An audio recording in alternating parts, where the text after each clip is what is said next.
7 fala: a eterna validade da alma. Capítulo 15. Civilizações reencarnacionais. Probabilidades e mais sobre o Deus multidimensional. De certo modo falando, pode ser dito que você tem civilizações reencarnacionais, assim como reencarnações individuais. Cada entidade que nasce, encarne, trabalha através do desenvolvimento das habilidades que podem ser melhor amadurecidas e completas no ambiente físico. Ela tem a responsabilidade para e pela civilização na qual tem cada existência, pois ela ajuda a formá-la através de seus próprios pensamentos, emoções e ações. Ela aprende a partir do fracasso, bem como a partir do sucesso. Você pensa na história física, começando com o homem da caverna e continuando até o presente, mas houve outras grandes civilizações científicas, algumas mencionadas em lendas, algumas completamente desconhecidas, todas, em seus termos, agora desapareceram. A você parece que você tem, talvez, uma única chance como espécie, para resolver seus problemas, ou ser destruído por sua própria agressão, por sua própria falta de compreensão e espiritualidade. Como você tem recebido muitas vidas nas quais desenvolve e completa suas habilidades, assim acontece às espécies, nestes termos, dividindo mais do que a linha singular de desenvolvimento histórico com a qual você está familiarizado agora. A estrutura reencarnacional é apenas uma faceta em todo o quadro de probabilidades. Nele você literalmente tem tanto tempo quanto precisa para desenvolver estes potenciais que precisa desenvolver antes de deixar as existências reencarnacionais. Grupos de pessoas, em vários ciclos de atividades reencarnacionais têm tido crises após crises, chegando a seu ponto de desenvolvimento físico e, indo além, ou destruindo sua civilização particular. Neste caso eles receberam outra chance, tendo o conhecimento inconsciente não apenas de suas falhas, mas das razões por trás delas. Eles, então, começaram com uma vantagem psicológica, quando formaram novos agrupamentos primitivos. Outros, tendo resolvido os problemas, deixaram seu planeta físico por outros pontos no universo físico. Quando eles alcançaram aquele nível de desenvolvimento, porém, estavam espiritual e fisicamente maduros e aptos a utilizar as energias, das quais você não tem nenhum conhecimento prático agora. A Terra, para eles, agora é uma casa lendária. Eles formaram novas raças e espécies que não poderiam mais acomodá-los fisicamente por suas condições atmosféricas.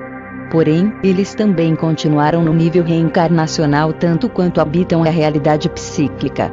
Alguns destes, porém, se transmutaram e deixaram o ciclo reencarnacional. Esses que deixaram o ciclo reencarnacional evoluíram para as entidades mentais que sempre foram. Descartaram a forma material. Estas entidades de grupo ainda se interessam pela Terra. Eles emprestam a ela apoio e energia. De certo modo, agora eles poderiam ser pensados como deuses da Terra. Em seu planeta eles estiveram envolvidos em 3 civilizações particulares bem antes do tempo de Atlântida, quando, de fato, seu próprio planeta estava em uma posição um pouco diferente. Particularmente em relação aos 3 dos outros planetas que você conhece. Os polos foram invertidos, eles foram, incidentemente, por 3 longos períodos de seu planeta. Estas civilizações eram altamente tecnológicas. O segundo ser, de fato, muito superior a seu próprio ao longo destas linhas. O som era utilizado muito mais efetivamente, não apenas para a cura e nas guerras, mas também para dar poder aos veículos de locomoção e para provocar o movimento da matéria física. O som era um transportador de peso e massa. A força desta segunda civilização repousa principalmente nas áreas agora conhecidas como África e Austrália, embora naquele tempo não apenas o clima era inteiramente diferente, mas também as áreas terrenas. Havia uma atração diferente de massa terrena relacionada à posição alterada dos polos. Porém, relativamente falando, a civilização era concentrada em uma área. Ela não tentou se expandir. Ela era altamente encravada e afim do planeta, simultaneamente com uma cultura larga, não organizada, dispersa, primitiva. Ela não apenas não fez nenhuma tentativa para civilizar o resto do mundo, mas fez tudo em seu poder, considerável por um longo período de tempo, para impedir tal progresso. Os membros desta civilização eram em grande parte um grupo de franjas da próspera civilização anterior, a maioria dos quais decidiram continuar a existência em outras áreas de seu universo físico. Estes, porém, eram particularmente apaixonados pela vida terrestre e também pensavam que poderiam melhorar a última experiência na qual estiveram envolvidos, embora fossem livres para se mover para outras camadas de existência. Eles não estavam interessados em começar do nada novamente como uma civilização infante, mas em outras áreas. Então muito do conhecimento deles era instintivo neles, e este grupo particular passou, então, muito rapidamente pelo que você chamaria de as várias fases tecnológicas. No início eles eram particularmente interessados em desenvolver um ser humano que teria proteções internas contra a violência. Com eles, o desejo por paz foi quase o que você chamaria de um instinto. Houve mudanças no mecanismo físico. Quando a mente sinalizasse forte agressão, o corpo não reagiria. Agora, psicologicamente, você pode ver vestígios disto em certos indivíduos que desfalecerão, ou até mesmo atacarão o próprio sistema físico deles, antes de se permitir fazer o que pensam ser violência para o outro. Esta civilização, portanto, deixou em paz os nativos que os cercavam. Eles mandaram membros do próprio grupo, porém, para viver com os nativos e casarem entre si, esperando pacificamente, assim, alterar a fisiologia das espécies. A energia, constantemente em seu tempo, dada à violência, continuou, ao invés de seguir para outras atividades, começou a se virar contra eles. Eles não estavam aprendendo a lidar com a violência ou agressão. Eles estavam tentando pô-las em curto-circuito, fisicamente, e isto, eles acharam, tinha complicações. A energia tem que ter permissão para fluir livremente através do sistema físico, controlada e dirigida mentalmente, ou fisicamente se você prefere. A alteração física foi uma tensão para todo o sistema. As funções, básica e criativa, que foram distorcidas na ideia da agressão, o desejo de agir, não foi compreendido.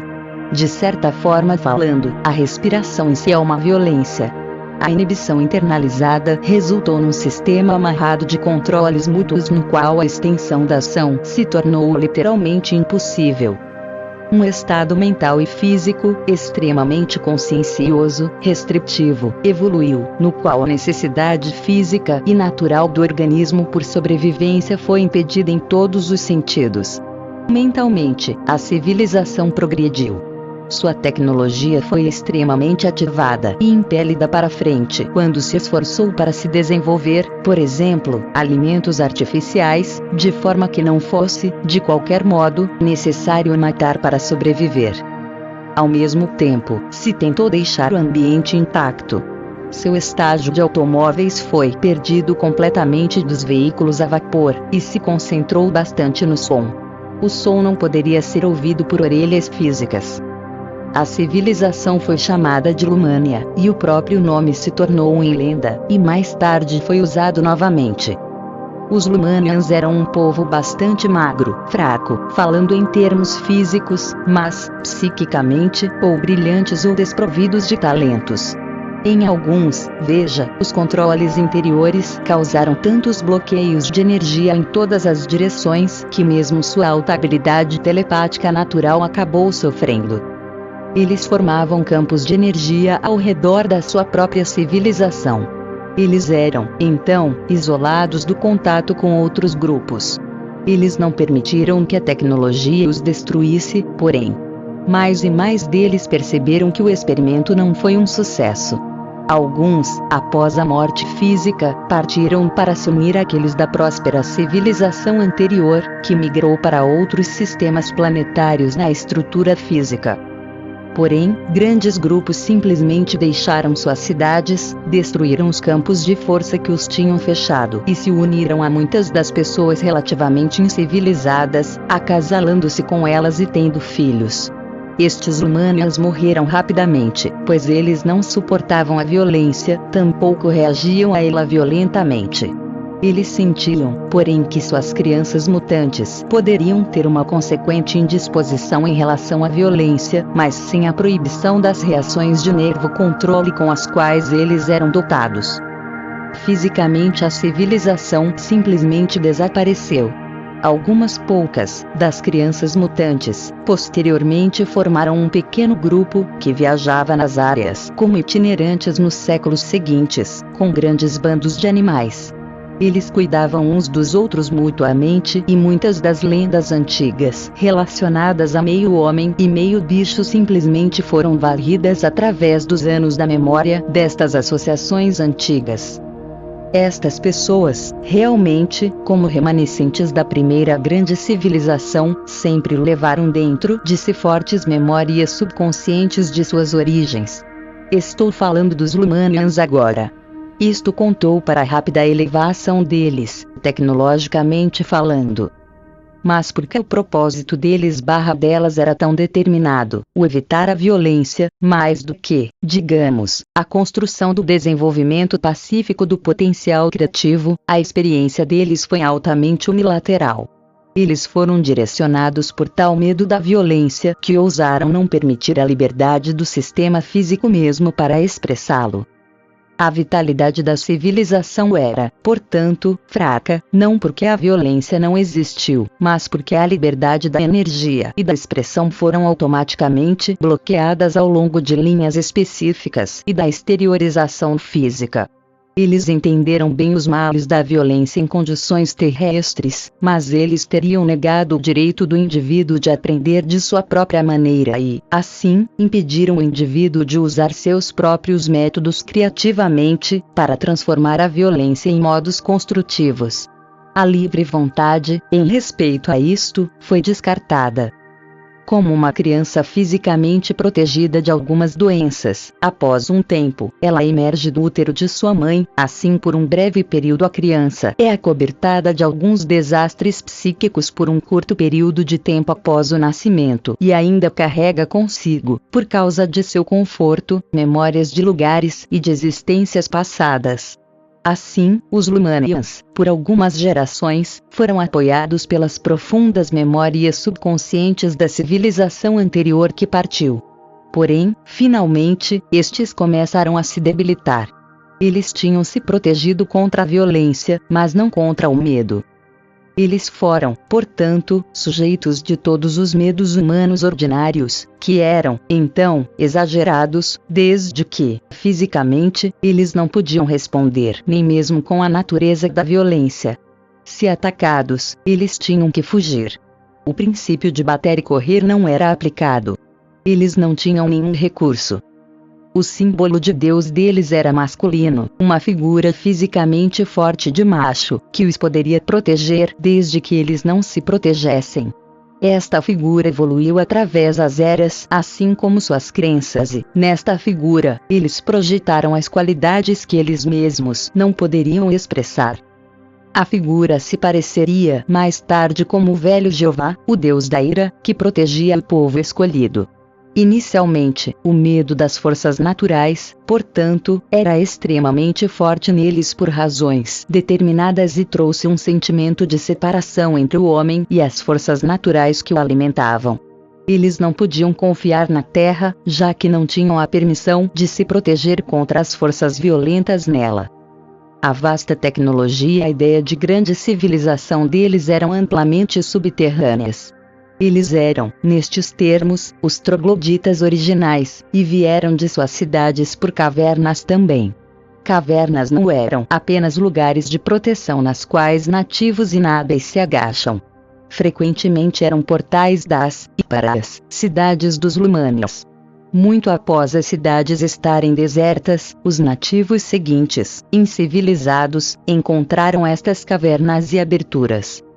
No período que agora você considera como da Idade da Pedra, os homens que você considera como seus ancestrais, o homem das cavernas, geralmente encontravam abrigo não nas ásperas cavernas naturalmente formadas, mas em canais mecanicamente criados alcançadas atrás delas em cidades desertas nas quais uma vez os Lumanians habitaram. Algumas das ferramentas criadas pelos trogloditas eram versões distorcidas daquelas que eles encontravam.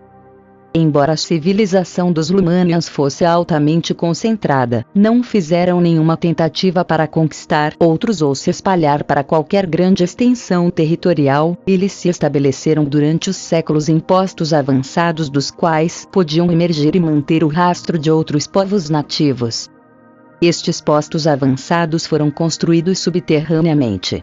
Das cidades originais e grandes estabelecimentos havia, claro, conexões subterrâneas, um sistema de túneis, altamente complexo e de bela engenharia. Considerando que era um povo de harmonia estética, os muros eram forrados com pinturas e desenhos, e esculturas também eram exibidas ao longo destas secretas vias internas. Havia vários sistemas escalados, alguns que carregavam as pessoas a pé, alguns que carregavam bens. Porém, não era prático construir tais túneis para muitos postos avançados, os quais eram comunidades razoavelmente pequenas e relativamente autossuficientes. Algumas estavam a uma boa distância das áreas principais de comércio e atividades. Estes postos avançados eram situados em muitas áreas espalhadas, mas havia número bastante grande deles no que agora é a Espanha e os Pirineus. Havia várias razões para isto, uma relacionada à existência de homens do tamanho de gigantes nas áreas montanhosas. Por causa da tímida natureza destes, dos Lumanians, eles não gostavam da existência dos postos avançados e apenas aos mais bravos e mais confiantes deles eram dadas tais tarefas, que, para começar, eram temporárias. As cavernas, novamente, serviram como portais, se abrindo para o externo, e geralmente o que parecia ser a parte de trás de uma caverna era, ao contrário, construído de um material opaco de fora, mas transparente por dentro. Os nativos da área, usando tais cavernas como abrigo natural, consequentemente, podiam ser observados sem perigo. Estas pessoas reagiam a sons que não são audíveis a seus ouvidos. Deles, medo peculiar da violência intensificou todos os mecanismo a um grau surpreendente. Eles estavam sempre alertas e em guarda. É difícil de explicar isto, mas eles poderiam lançar um pensamento mentalmente ao longo de certas frequências, uma arte altamente distinta, e, então, traduzir o pensamento a um determinado destino em quaisquer de um dos vários modos, em forma ou cor, por exemplo, ou até mesmo em um certo tipo de imagem. O idioma deles era extremamente discriminador de maneiras que você não o poderia entender simplesmente por causa das gradações em uso, frequência e espaçamento eram bastante precisos e complexos. Na realidade, a comunicação era um dos pontos mais fortes deles, e foi de tal forma desenvolvida a um alto grau simplesmente porque eles temiam a violência tão profundamente e viviam constantemente alertas. Eles se uniram em grandes grupos familiares, novamente pela necessidade de proteção. O contato entre crianças e pais era de um nível bastante alto e as crianças eram intensamente incômodas se fora da vista de seus pais por qualquer sintonia. Por estas razões, esses indivíduos que administravam os postos avançados se sentiam numa situação muito incômoda. Eles eram limitados em número e em grande parte estavam longe das áreas principais de sua própria civilização. Consequentemente desenvolveram uma atividade telepática ainda maior e uma harmonia com a terra acima de suas cabeças, assim ao mais leve tremor ou passos, e aos movimentos mais minuciosos de cima, que não eram habituais, eram instantaneamente notados. Frequentemente havia orifícios de observação, como os olhos mágicos de nossas portas NT, por assim dizer, das quais eles podiam observar, e câmeras situadas ali que permitiam as figuras mais precisas, não apenas da Terra, mas das estrelas. É claro, eles tinham registros completos das áreas de gás subterrâneas e íntimo conhecimento das crostas internas, mantidas cuidadosamente observadas e antecipando tremores de terra e imperfeições. Eles eram triunfantes sobre deles, descida na terra como qualquer raça que deixou a terra era. Esta foi, como lhe falei, a segunda, e talvez a mais interessante das 3 civilizações.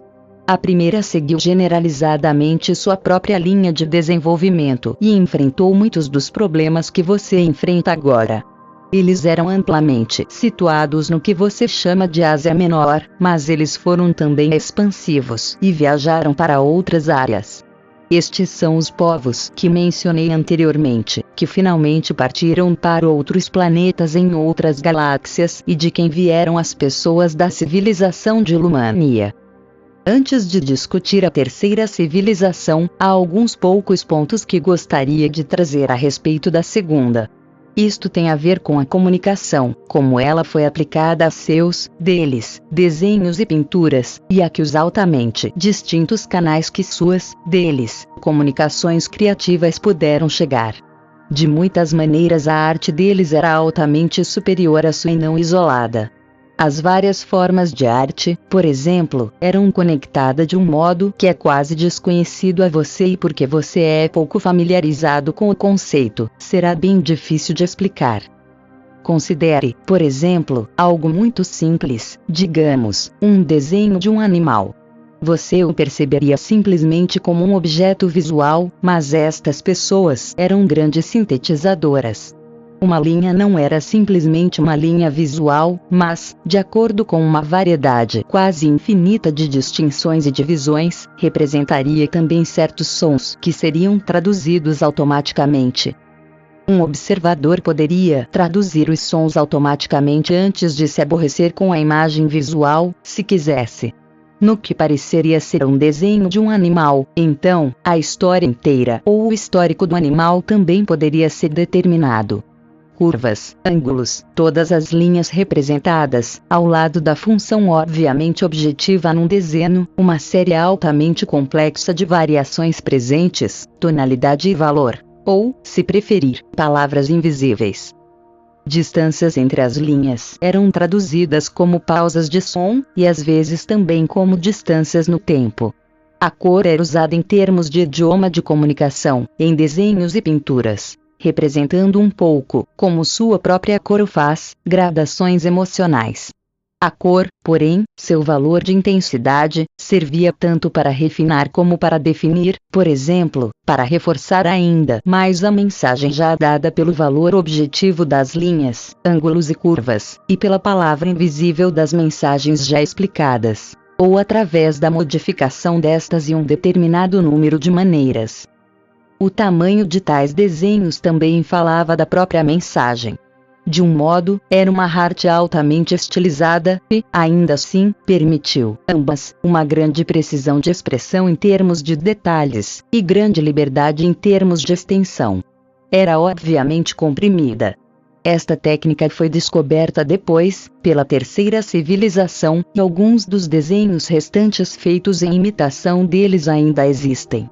Mas as chaves para a interpretação foram completamente perdidas. Assim, tudo o que você poderia ver seria um desenho destituído dos elementos multissensuais que lhe deram tal ampla variedade. Ela existe, mas você não a poderia trazer à vida. Eu deveria, talvez, mencionar aqui que algumas das cavernas, particularmente em certas áreas da Espanha e dos Pirineus, e algumas anteriores na África, eram construções artificiais. Agora, estes povos moviam massa com som e, como lhe disse anteriormente, de fato, transportavam matéria através de um alto domínio do som. Foi assim que seus túneis foram originalmente formados, e também foi este o método usado para formar algumas das cavernas onde originalmente eles eram poucos. Geralmente os desenhos nas paredes da caverna eram informações altamente estilizadas, quase como signos, em seus termos, em frente a edifícios públicos, retratando o tipo de animais e seres em uma área determinada. Estes desenhos foram depois usados como modelos por seus homens das cavernas nos tempos históricos aos quais vocês normalmente se referem. As habilidades comunicativas deles e, consequentemente, as habilidades criativas, eram mais vitais, vivas e responsivas do que são as suas. Quando você escuta uma palavra, você pode estar ciente de uma imagem correspondente em sua mente. Com estes povos, no entanto, os sons construíam automática e instantaneamente uma imagem surpreendentemente vívida que não era tridimensional de nenhum modo, era internalizada, mas era realmente muito mais vívida do que suas imagens mentais usuais. Certos sons, novamente, foram utilizados para indicar distinções surpreendentes em termos de tamanho, forma, direção e duração no, ambos, espaço e tempo. Em outras palavras, os sons produziam imagens brilhantes, automaticamente. Por esta razão, havia uma fácil distinção entre o que era chamado de visão interna e visão externa e era bastante natural para eles fechar deles, olhos numa conversa, de forma a se comunicar mais claramente, desfrutando das imagens sempre em mutação imediatas que acompanhavam qualquer intercâmbio verbal. Eles aprendiam depressa, e a educação era um processo excitante, porque esta facilidade multissensual automaticamente imprimia informação neles, não simplesmente através de um canal sensitivo por vez, mas utilizando muitos simultaneamente. Porém, por tudo isto, e pela mediação de deles, percepções, havia uma fraqueza inerente. A inabilidade de enfrentar a violência e aprender a conquistá-la significava, é claro, que eles também dificultaram severamente uma certa característica de se estenderem além. A energia foi bloqueada nestas áreas, de forma que lhes faltou uma forte qualidade ou senso de poder. Não quero dizer necessariamente poder físico, porém, mas tanto da energia deles foi usada para evitar qualquer encontro com a violência que eles não foram capazes de canalizar os sentimentos ordinários agressivos, por exemplo, para outras áreas.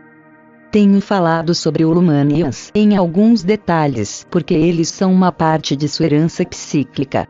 As outras duas civilizações foram, de muitas formas, mais prósperas e, ainda, a forte intenção atrás da experiência dos Lumanians era extremamente volátil.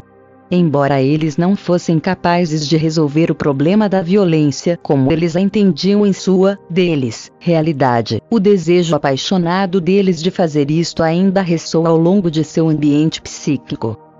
Por causa da verdadeira natureza de tempos Lumanians ainda existem como eram, em seus termos. Eles são uma constante sangria através da atmosfera psíquica. Isto não acontece casualmente, mas quando algum tipo de harmonia provoca um salto entre os sistemas, o que, caso contrário, parecem bastante separados. E assim, tem havido tais sangrias entre sua própria civilização e a dos Lumanians. Várias religiões antigas absorveram a ideia da figura do Deus impetuoso dos Lumanians, por exemplo, na qual eles conseguiram projetar deles, conceitos de força, poder e violência, este Deus que significava proteção para eles quando a não-violência não lhes permitia protegerem-se a si mesmos. Há uma sangria agora na produção, digamos, na qual os conceitos multidimensionais de arte e comunicação dos Lumanians serão vislumbrados por seu próprio povo, mas numa forma rudimentar. Por causa da natureza das probabilidades há também, é claro, um sistema de realidade no qual os Lumanians tiveram sucesso em experiências com a não-violência, e no qual um tipo completamente diferente de seres humanos emergiu. Tudo isto pode parecer muito estranho para você, simplesmente porque seus conceitos de existência são tão específicos e limitantes.